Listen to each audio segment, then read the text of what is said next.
Making that call en femme as Denise was the best idea I ever had, Daniel thought to himself. Daniel Griffin was very pleased with himself, and he had good reason to be.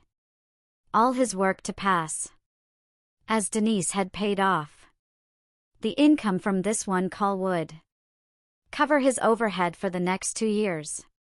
He was almost dizzy with the impact of the figures. He was practically set for life. Dressing as Denise had made the difference. "Here's your drink, Mississippi."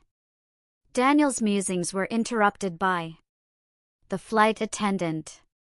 Another contact without any hint that I was read as a man in drag, she thought to herself. She almost giggled as she sipped her drink. She had been en femme for more than 48 hours and there had not been a single negative instance. She had made her hotel and flight reservations as Denise. She had traveled as Denise. She had made an important business call as Denise and had been fully accepted as Denise in every circumstance. She was amazed at how well things had gone. Up until now, the trips to Port Harris to see Foster had been net losses. She had hardly any income to show. Foster had never really accepted the products as useful in his business. Fortunately, she had been able to cover her losses by making other calls in Albany and Chesterton on the same trips. The time had come, however, for drastic measures. With the increase in travel costs, she would have to start making some real money on these trips or start handling these calls by phone and email. So she had decided to put Denise to work. She had been living as Denise in all things except work for several months. She had been making plans to live full-time as Denise, but had not gotten around to making the change. She decided that a call on Foster would be a perfect test. Unlike casual interchanges with people in stores, restaurants, and bars, this call would be a real test of her ability to pass convincingly as a woman. If it didn't work out, she hadn't lost much, but if it did, she would know that the move to full-time was the right thing to do. Prudently, she had decided to call only on Foster on this trip. There was no need to risk her relationship with other customers this time. She remembered how nervous she had been as she prepared for the trip on Tuesday morning. To use an expression of her father's, she was as nervous as a long-tailed cat in a room full of rocking chairs. She had applied her long fingernails and painted them bright red to go with the red power suit she had purchased for the trip. She attached her chest forms and hip pads, then put on her corset. She always marveled at her figure. 38-26-37, damn what a body. Too bad it's not real, she had said aloud with great frustration. She knew that without a lot of plastic surgery, she would never be a great beauty, but was confident that her figure would hold the attention of most men and distract most women. She so wanted to be Denise. As often as possible, she had been dressing as Denise since she was a child. She knew that deep inside herself, she really was a woman no matter what her plumbing made her appear to be. Her flight to Port Harris had been joyously uneventful. She had enjoyed, however, the extra attention paid her by the skycaps and flight attendants on the flight as well as the desk clerk and bellhop at the hotel. They expressed far greater concern for her than they ever had for Daniel. She liked the attention. It made her feel all the more feminine. It wasn't until she tipped the bellhop and closed her door that she realized the intensity of her anxiety.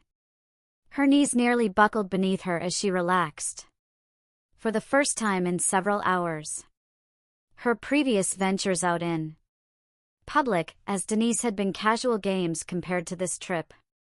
This wasn't an adventure. This was a test.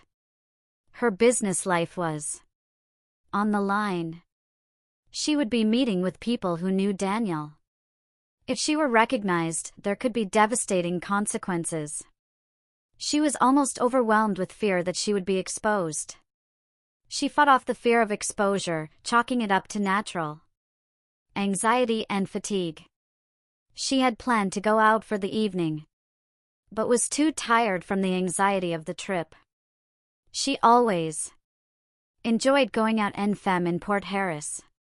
Nowhere else in my territory do all the factors fit together so completely, she thought.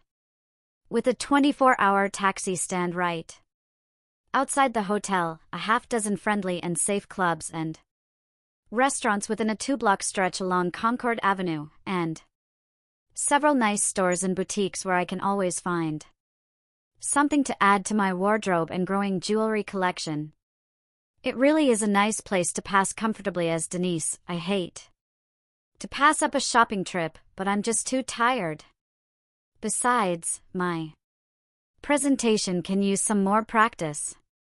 A long, fragrant bubble bath helped her relax and increased her sense of herself as Denise. She slept well. Just as he always had with Daniel, Foster made her wait for nearly 30 minutes before seeing her. The receptionist, however, was much friendlier with her than she ever was with Daniel, even bringing her a cup of tea and entertaining her with stories about her 2-year-old twin boys. When Foster did come out, he greeted her warmly and escorted her to his office. Charles Foster was a distinguished-looking man in his mid-50s, with graying temples. Denise noticed his broad shoulders and enjoyed the scent of his cologne, and she hoped that he would notice her perfume. She had spent more than an hour at the perfume counter testing scents until she selected this one to wear for this trip. She was surprised at herself for noticing his shoulders and cologne, neither of which she had noticed when she had met with him as Daniel. She smiled to herself when she caught a glimpse of Foster examining her figure. Foster introduced her to his associate Eric Wells. Eric was a tall, handsome man. He had surely played basketball in college, and he was doing a great job of maintaining his physique. Denise was, again, surprised that she was so aware of how handsome he was. As Daniel, she had met Eric before. He had been particularly resistant to Daniel's proposals. She could only hope that this time she could bring him around. And bring him around she did. Before noon they had accepted and even expanded upon her proposals. They ordered sandwiches and worked through lunch to hammer out the details of the contracts. She was amazed at how well it had gone. She knew that it was not her looks that had made the difference. She could only believe that she was a far better saleswoman than she had ever been as a salesman. She had been confident and poised and persuasive, and now that contracts were hers, she was also amazed at how well she had stayed in character. As the day went by, she became more and more comfortable as Denise. This was truly who she would be for the rest of her life. She had maintained her feminine mannerisms. She had held to her female voice. She had even managed 2 casual conversations with female employees in the restroom as she freshened her makeup. According to these women, everyone loved working for Foster, and all the women think that Eric is an absolute dreamboat. Several women have tried to get him to ask them out, but he refuses to date anyone that works for the company, even as they were deep in negotiations about delivery schedules. and employee training, Denise was planning her transition. As Daniel, she would call all of her clients and inform them that he had sold the business and all the contracts to Denise, explaining that she had been fully trained in all aspects of the business and products and that he had every confidence in her abilities to serve in their best interests. She would move into a new place of her own, more in keeping with her feminine needs and tastes. She would have a purging of all Daniel's clothing and personal property. She laughed to herself, remembering the times she had purged herself of all her female things: clothing, jewelry, makeup, wigs, trying to accept her maleness. Now it was the male things that would be purged. Then, Daniel would simply disappear. As soon as possible, she would arrange for hormone therapy and surgery to complete her transformation. "Let's go have a drink to celebrate," Eric said as he co-signed the last contract with Charles. Denise knew that she would enjoy a drink after this long day. Charles declined, saying that he and his wife had a standing date for dinner on Wednesdays. He encouraged Eric and Denise to go on without him. She was pleased to have the time alone with Eric. She wanted to get to know him better. The bar was just around the corner from Foster's office, so they were there in just a few minutes. He shared stories of his college days and of his coming to work for Foster and how they had become a strong team with one of the major companies in the industry. She shared stories adapted from Daniel's past and some borrowed from women she had known. She decided to let her created past intertwine with Daniel's in order to avoid possible questions when she didn't know someone she should or did know someone she shouldn't. At least with Eric, it worked. As they talked, she continued to gain confidence in and comfort with her new role as a working woman. The day had gone very, very well. She noticed Eric beginning to fidget nervously and was concerned that he might be tiring of their conversation.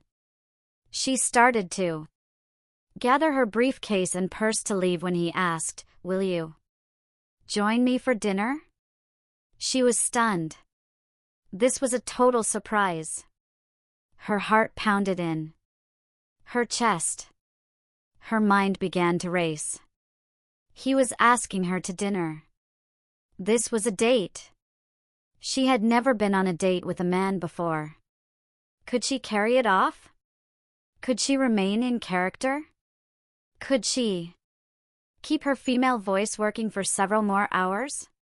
What would they talk about? What if he tried to kiss her? Was it ethical? What would she wear? Did she have enough time to get ready? What if, after the evening, he didn't like her? What if he didn't kiss her? She said, "Yes, on two conditions. First, tomorrow, you talk with Charles and let him know about dinner. I'm not interested in losing these contracts because of a misunderstanding about our relationship. Second, you give me a couple of hours to freshen up." Agreed. "I'll talk to Charles tomorrow morning and I'll pick you up tonight at 8 o'clock. As the cab took her back to the hotel, she became more nervous about having accepted Eric's invitation. What would the repercussions be if she couldn't carry this off? It was a big risk, but she really wanted to spend the evening with Eric. She liked him a lot and wanted to get to know him better. As soon as she closed the door, she stripped to her underwear and dropped her jewelry in her jewelry case.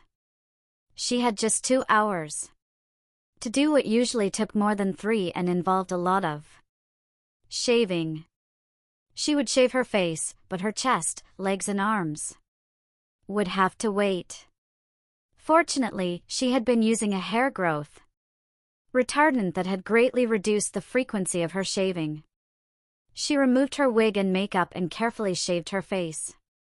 There would be no explaining a razor cut. She applied her toner, moisturizer, foundation, blush, eyeliner, eyeshadow, brow pencil, mascara, lip liner, and lipstick. To compensate for the subdued lighting in a restaurant, she applied her makeup with stronger colors, but stayed within the same palette of colors she had used. During the day, she changed to a black corset and slipped into the flowered jersey dress she had brought in case she went clubbing. It accented her figure even better than the red power suit. She brushed through her wig, changing the style slightly, and set it back on her head. She selected a bracelet, 2 rings, dangling earrings, and a single strand of pearls. Just as she slipped on her shoes, Eric knocked at her door right on time. "You look gorgeous," were the first words out of his mouth. She never expected anyone to say that to her. She was comfortable with her ability to pass as a woman, but never had she expected anyone to find her pretty. That had never occurred to her. She blushed and smiled.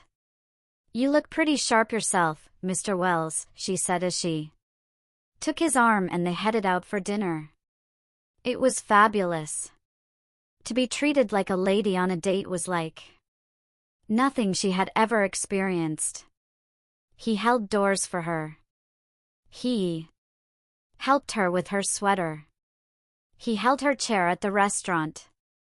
To be cared for and catered to like this was absolutely intoxicating. They talked about work and travel and cars. They talked about houses and families and children. It was a wonderful evening. It was after midnight when they approached her hotel room door. She was apprehensive. What's a lady supposed to do? Adolescent girls are taught by their mothers and peers how to manage the approach to the door, how to dodge a kiss, how to ask for a kiss, how to graciously accept one if it is offered. As an adolescent boy, Daniel had always felt awkward on the first date, never confident about attempting a kiss. As her mind was racing, imagining various options and scenarios, Eric took her in his arms and kissed her passionately. She melted in his arms, letting herself be drawn close against him, feeling herself pressed against him from the front of her thighs to her shoulders. It was a long, slow kiss and she wanted it to go on forever. When they eased apart, both their faces were flushed and they were breathing hard with the excitement of their passion. She wanted to kiss him again and again. She wanted to be the woman in his bed forever, but she knew it could not be until her transition was complete. How would she answer if he asked to stay? After an eternity of seconds, he spoke. "Denise, you are one of the most beautiful and fascinating women I have ever met, and I want to see you again as soon as possible. May I come over this weekend?" She wanted to say yes, yes, yes, but knew that it was impossible. "Oh, Eric, I wish we could be together this weekend. But I already have 1,001 things to do. Can you come next weekend?" "I'll fly over Friday evening. I'll call you with my flight schedule." Eric gave her a quick kiss and turned and walked to the elevator. Denise was giddy, overwhelmed with emotion. Not in her wildest dreams did she expect this day to be so wonderful. She felt like a teenager after her first kiss. She was in a daze. She just sat in front of the blank television for more than an hour, reliving that kiss and the entire evening. "You need to fasten your seatbelt, Mississippi," We're about to land. The flight attendant's voice interrupted her reflections. She was so completely lost in her thoughts about yesterday and the entire trip that she had not noticed the seatbelt light or heard the announcements about the plane's landing. After the landing, she claimed her luggage, hailed a cab and headed for home. Her mind raced ahead to the activities of the coming week.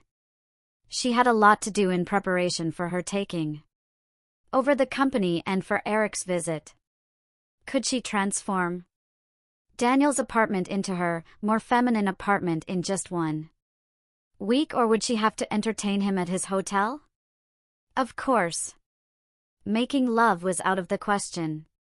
She knew that, as much as she ached to have him make love to her, they would have to wait until her surgery. She hoped that he was willing to wait, but knew that she might lose him. Tears welled up in her eyes at the thought, but she consoled herself by saying that a man worth having would be willing to wait. She was anxious to get home and send an email to her friend Tessa to tell her of the experiences of the last 3 days. Tessa was a crossdresser with whom she had been corresponding for more than a year. She was the only person on earth who knew Denise's secret. As she logged onto the internet, a strange screen appeared.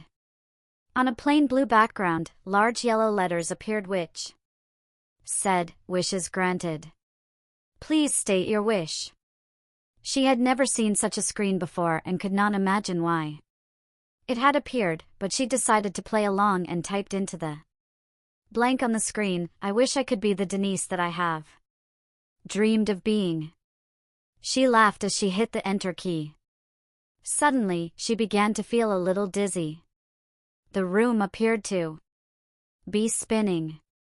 As she grabbed for the desk to stabilize herself, the desk moved away from her and began to spin with the rest of the room. Her chair seemed to remain stable as the room spun around her, going faster and faster until she could not distinguish individual objects or colors. Everything blended together into a soft pink cloud. She was floating now. Even the chair was gone from beneath her. The pink cloud seemed to move closer to her, enveloping her and pressing against her. Her clothes along with her artificial chest and hips melted away into the cloud. The cloud was warm and soothing against her skin. It seemed to be massaging, even kneading her flesh and muscles. She realized that the action of the cloud was, in fact, molding her body into a new shape. New, real chests were forming on her chest. Her waist was being pressed to a new, smaller dimension. Her male organs were pressed into her crotch and she felt the cloud moving inside her, reforming her into the woman she had wished to be. Her entire body was being reshaped. The cloud pressed tightly around her head, neck, and face. She noticed that she was having no difficulty breathing, in spite of the pressing of the cloud over her mouth and nose. As the pink cloud withdrew from her, the nerve endings in her newly formed body was alive with the excitement of her new flesh. The body she had dreamed of was now hers, and it seemed that every nerve was sharing in the revelry. She looked down to see her fabulous new chest. She brought her soft, slender hands up to caress this very important part of her new femininity. Her new nails were long and painted bright red just like her artificial ones had been. Her legs were perfectly shaped, long and sleek. Even her feet looked feminine and sexy to her. Of course her toenails were painted the same bright red as her fingernails. Her heart was pounding with excitement as her new clothing began to appear: a low-cut bra and a thong bikini, silky, sheer panty hose, a white linen miniskirt and tailored top, white sandals with 2-inch heels, a diamond tennis bracelet, a gold wristwatch, a Very large engagement and wedding ring set. She could feel the chair appear beneath her. The spinning room seemed to be slowing. She could not make out any details, but the colors were different. The room had been changed. She was anxious to see what had happened to her furniture and memorabilia. There seemed to be sunshine coming from one area to her left. Perhaps there were windows. The colors were lighter, even pastels. Then, just as she thought she could identify a couple of pieces of furniture, she passed out. Tessa, the strangest thing just happened. I was in the midst of writing this email when the power blinked, but it was more than that. It was as if there was a sudden eclipse of the sun. For a split second, everything went black inside and outside the house. It was the strangest thing I have ever seen. Then, just as suddenly, everything was back just like it had been. The radio is playing. The air conditioner is running. Your email is on the computer screen. If it weren't for one thing, I'd think that I imagined it all. Just as the computer came back on, there was a strange message on the screen. It said, "Wish granted." I was just able to read it before it disappeared, and your letter was back, just like nothing had happened. As soon as I finish this, I'll run a check on the system, but everything seems to working fine. Well, as I was saying, I am thankful every day for the blessings that Eric and I have received. He has a great job and a generous income. I can use my modeling income for whatever I want. We've decided to fund a scholarship at my alma mater. The kids are fantastic, perfectly healthy, and geniuses. I couldn't wish for a better life. I'm also excited to hear that things are going so well for you, too. Give my best to Charles and the twins. Let me know if they need any introductions to people in Port Harris. Eric and I won't interfere with their adventure into modeling, but we will be glad to help if we can.